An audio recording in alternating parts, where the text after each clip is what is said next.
சிலுவைநாதர், பாடுகளின் ஆண்டவர் இயேசு கிறிஸ்துக்குள் மிகவும் அதிகமாக நேசிக்கப்படுகின்றவர்களே, மீண்டுமாய் இந்த காலை வேளையிலே உங்கள் யாவரையும் இயேசுவின் திருப்பெயரிலே நாங்கள் இந்த காலை நேர தியானத்திற்கு அன்போடு அழைக்கிறோம். நமது ஆரம்பம் பிதா, குமாரன், பரிசுத்தாவியின் நாமத்தில் உள்ளது. ஆமென். ஜெபிப்போம்.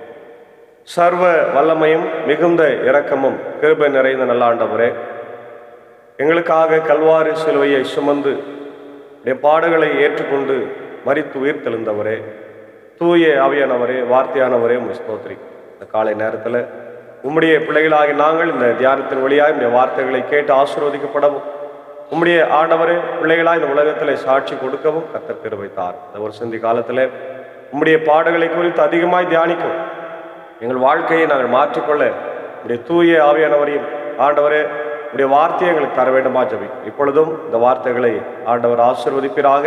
அடியார்களை மறைத்து நீர் பேசும் பாடுகிற பாடல் நேருக்கு ஜெபம் அன்றாடல் எல்லாம் உங்களுக்கு உறுதியாக இருக்கட்டும். அடியேறி அன்பர் சாரியும் சக்க சாரி நீர் எடுத்து பயன்படுத்தும். இதை கேட்டு பயன்படுகிற எல்லா மக்களும் உங்களுடைய இறை ஆசிரியர்களை தந்து வழி நடத்தும். இயேசுவின் மூலம் ஜெபம் நல்ல பிதாவே, ஆமேன். காலை வேளையிலே 575வது பாடலாகிய பாரி கெச்சமனே பூங்காவில் நேசரே என்ற பாடலை சாரோடு இணைந்து நாம் பாடுவோம். 575வது பாடல்.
ரத்தம் தோனித்திடுதே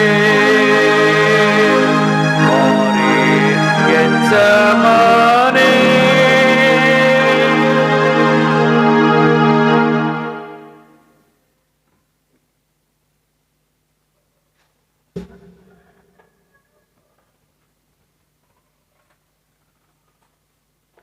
பாடுகளின் ஆண்டவராயிருக்கிற இயேசுவின் திருப்பெயரிலே இந்த காலை வேளையிலே உங்கள் யாவரையும் அன்போடு நாங்கள் இந்த காலை நேர தியானத்திற்கு வரவேற்கிறோம். இந்த நாளிலும் வாசித்து தியானிக்கும்படியாய் தெரிந்து கொண்ட கர்த்தருடைய வார்த்தை, அது விடுதலை பயணம் 17ஆம் அதிகாரம் 1 முதல் 7 வசனங்கள்.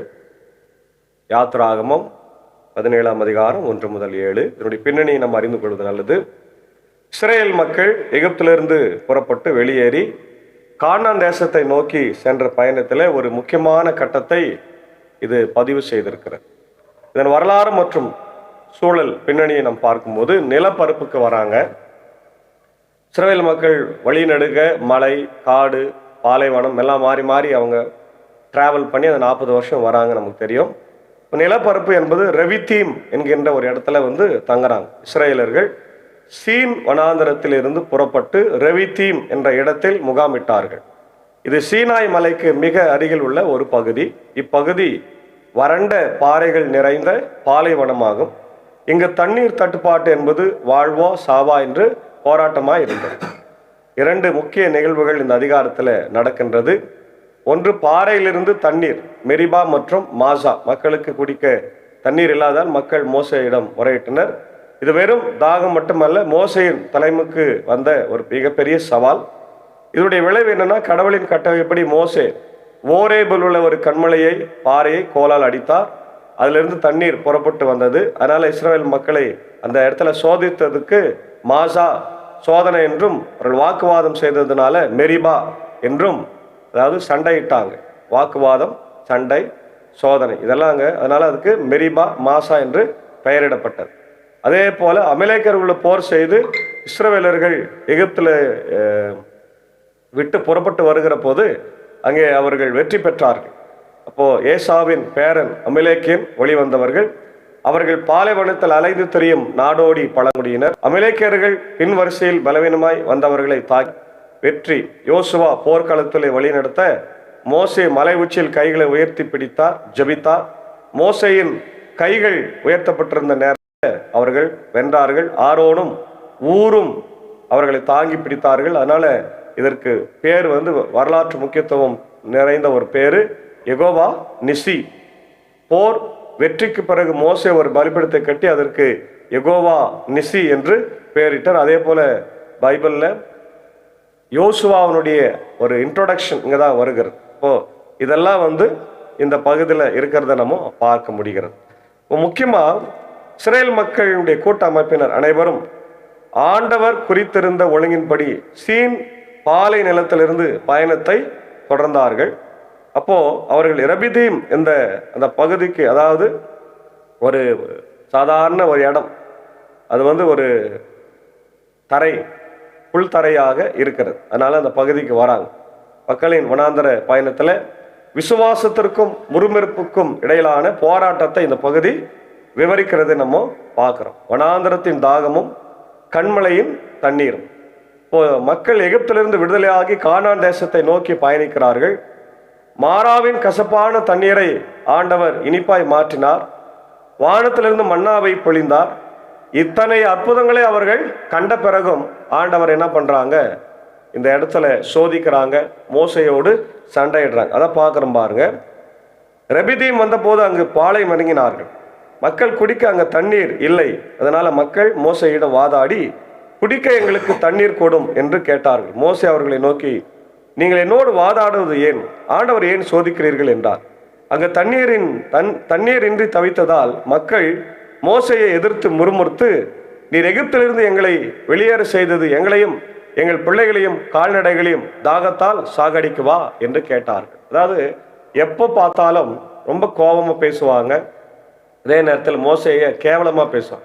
ஒரு தலைவன் நம்மளை விடுதலை செய்து வழிநடத்தின்னு வராரு, அவர் கண்டிப்பாக நம்மளுக்கு தருவார். செங்கடலை பிளந்ததை பார்த்தாங்க, பார்வோனுடைய சேனைகள் அழிந்ததை பார்த்தாங்க. அப்போ கூட அவங்களுக்கு மோசே மேலேயும் நம்பிக்கை இல்லை, கடவுள் மேலேயும் நம்பிக்கை இல்லை.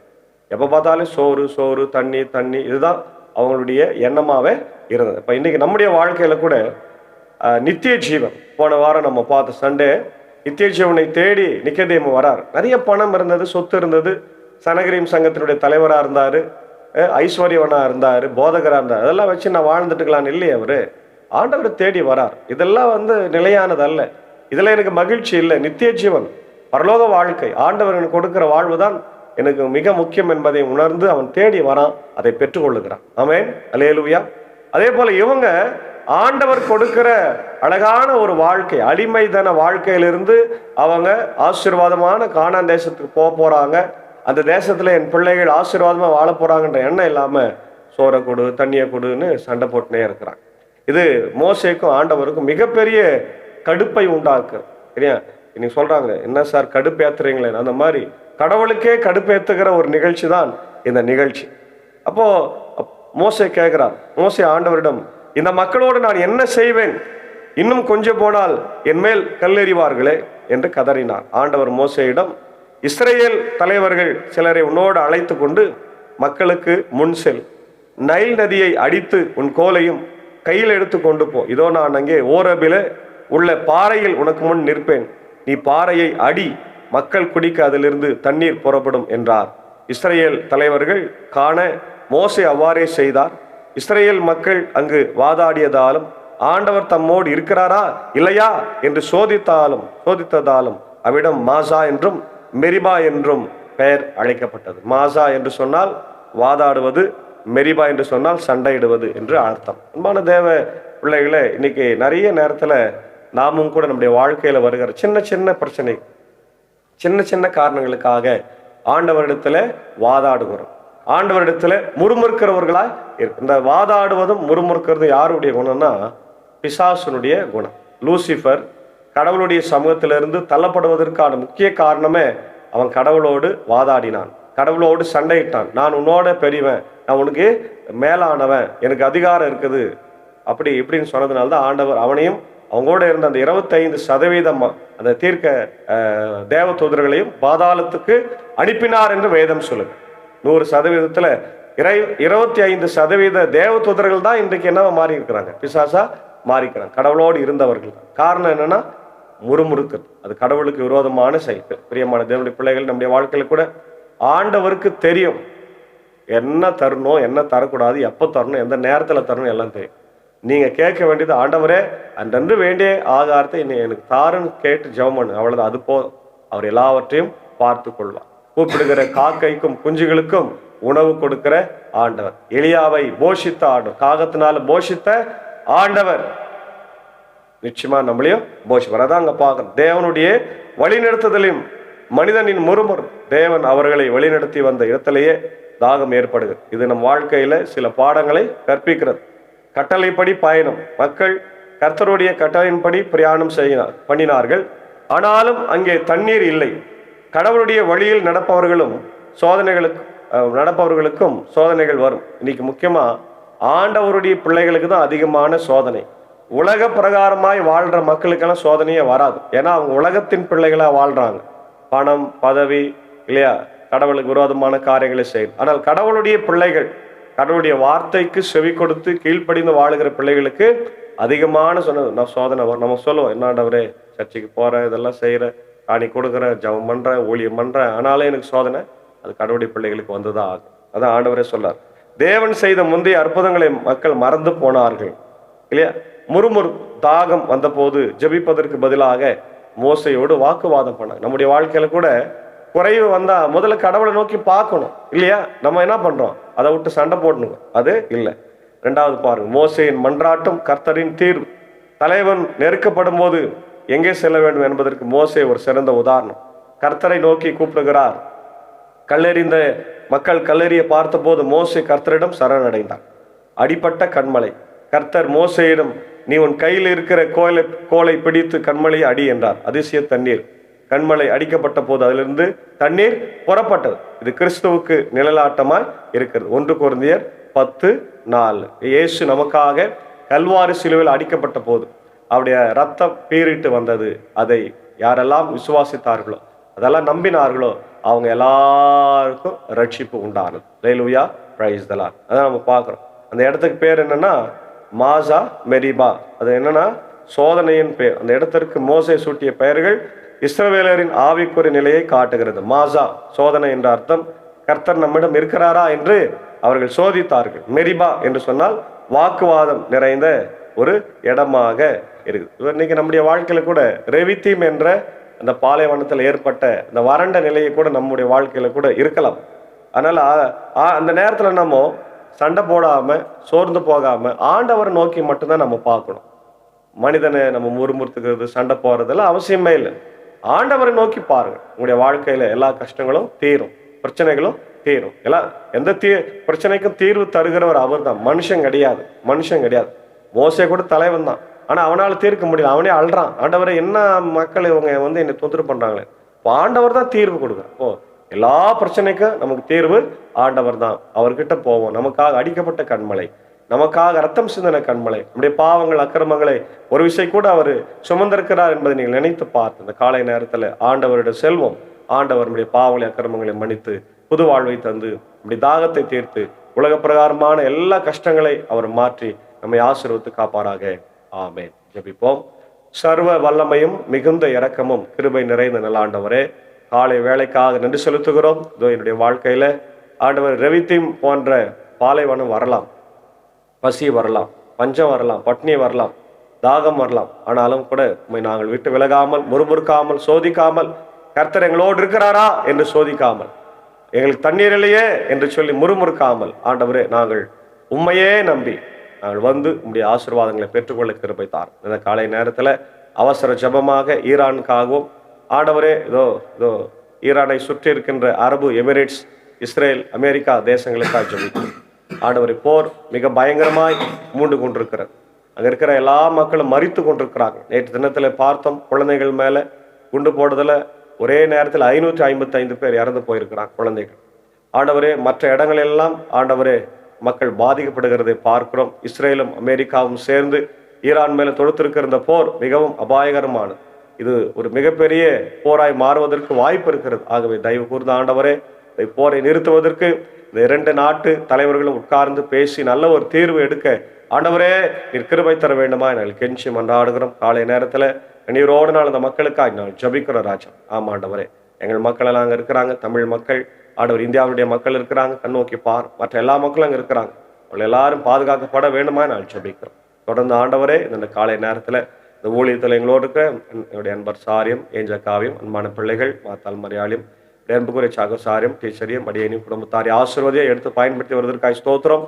என்னுடைய வாழ்க்கையில தொடர்ந்து இந்த திருப்பணியை ஆற்றவும், வசன ஊழியத்தை நாங்கள் செய்யவும், அதன் வழியாக அநேக மக்கள் ஆசீர்வதிக்கப்பட என் தேவன் கிருபை தார். ஆண்டவர் வியாதியஸ்தர்களுக்காய், பலவீனமாக இருக்கிற மக்களுக்காய், படுக்கையில் இருக்கிற மக்களுக்காய் ஜபிக்கிறோம். குறிப்பாக எல்மாங்க புத்திரச்சியுடைய தலைவர் அன்புக்குரிய டிஎஸ்பி சாருக்காய் ஜபிக்கிறோம். நிக்சன் ஐயருக்காக ஜபிக்கிறோம். மெர்லின் கார்த்திகாவுக்காக ஜபிக்கிறோம். பாரன்ஸ் பக்தநாதன் கரண்டி டாக்டருடைய சம்மதிக்காக, அருமையான அக்காமங்க லூக் பிரேம் சிங் ஷாலினிக்காக ஜபிக்கிறோம். பலவீனங்கள் உண்டு, கஷ்டங்கள் உண்டு, எல்லாவற்றையும் மாற்றும். அதே போல இந்த நாளை பிறந்த நாட்களை, திருமண நாட்களை காணுகிறவர்களுக்காக ஜபிக்கிறோம். குறிப்பாக என்னுடைய அருமையான ஆண்டவர் செல்வி அக்கா, திருமதி செல்வி ஃப்ரீடா அன்பு அவர்களுடைய மூத்த மகன் ஜான் ஆகாஷ் அவர்களுக்காக ஜபிக்கிறோம். சென்னையில் நர்ஸாக பணியாற்றுகிறார். நல்ல அன்பு பிள்ளை, வாலி பிள்ளை இருக்கிற படினாலே இந்த நாளில் பிறந்த நாளை காணுகிற போதும் அப்படி கிருபை மகனோடு தங்கியிருக்கட்டும். அவருடைய தாயார் மிகுந்த கடினப்பட்டு தந்தையை இழந்த பிறகு பிள்ளைகளை படிக்க வைத்து ஆளாக்கி இருக்கிறாங்க. ஆகவே மகன் அந்த விசுவாசத்துல வாலிபன் தன் வழி அதனால் சுத்தம் பண்ணுவான், வசனத்தினால் தன்னை காத்துக்கொள்கிறதுனால் என்று சொல்லியிருக்கிறபடி விசுவாசத்திலே காத்துக்கொள்ளவும், விசுவாசத்துல வளரவும், சாட்சி கொடுக்கவும், யோசேப்பை போல பாவத்தை விட்டு ஓடவும் கர்த்தர் கிருபை தார். செல்வியக்காவையும் இவர் கொடுத்திருக்க மற்ற 2 பிள்ளைகள், அன்பு தங்கச்சி பாப்பாவையும் தம்பியையும் கர்த்தர் ஆசீர்வதிங்க. அவர்கள் செய்கின்ற பணிகள் ஆண்டவர் குடும்பத்திற்கு ஆசீர்வாதம். குறிப்பாக செல்வியக்காக்கா ஜபிக்கிறோம். சாருடைய இல்லத்துல பணியாற்றுகிறார்கள். இன்னும் ஆண்டவரே விசுவாசத்துல பக்தி உள்ளவர்களாகவும், ஆண்டவர் நல்ல ஒரு ஜபிக்கிற ஜப விவரங்கனையாக நீர் எடுத்து வைக்கிறீர், பயன்படுத்துகிறீர். நன்றி தான் தகப்பனே. தொடர்ந்து அவர்களை ஆசீர்வாதியும், தேவையில்லா சந்தியும். இந்த ஆண்டவர் புது வருஷம் ஆகாஷுக்கு பெரிய ஆசீர்வாதத்தை கொண்டு வரட்டும். இன்னும் யாரெல்லாம் பிறந்த நாட்களை, திருமண நாட்களை காணுகிறார்களோ எல்லாருக்கும் ஆண்டவரே நம்முடைய இறை ஆசிரியர்களை பரத்திலிருந்து தந்து நீர் வழிநடத்த வேண்டுமா நான் ஜபிக்கிறோம். நேரத்தில் இப்படி இந்திய தேசத்திற்காக ஜனாதிபதி, பிரதமர், அமைச்சரவை, இப்படி தமிழ்நாட்டின் முதலமைச்சர், கவர்னர், அமைச்சரவைக்காக, இப்படிய இந்திய சுவிசேஷ லுத்தரன் திருச்சபை, 3 சபை சங்கங்கள், போதகர்கள், ஊழியங்கள், ஸ்தாபனங்கள், பள்ளிக்கூடங்கள், ஐஎல்சி பொறுப்பாளர்கள், ஆண்டவர் விசேஷமாக என்னுடைய ஆம்பூர் சபை சங்க பொறுப்பாளர்களுக்காக ஜெபிக்கிறோம். கர்த்தர் ஆசீர்வதியும்.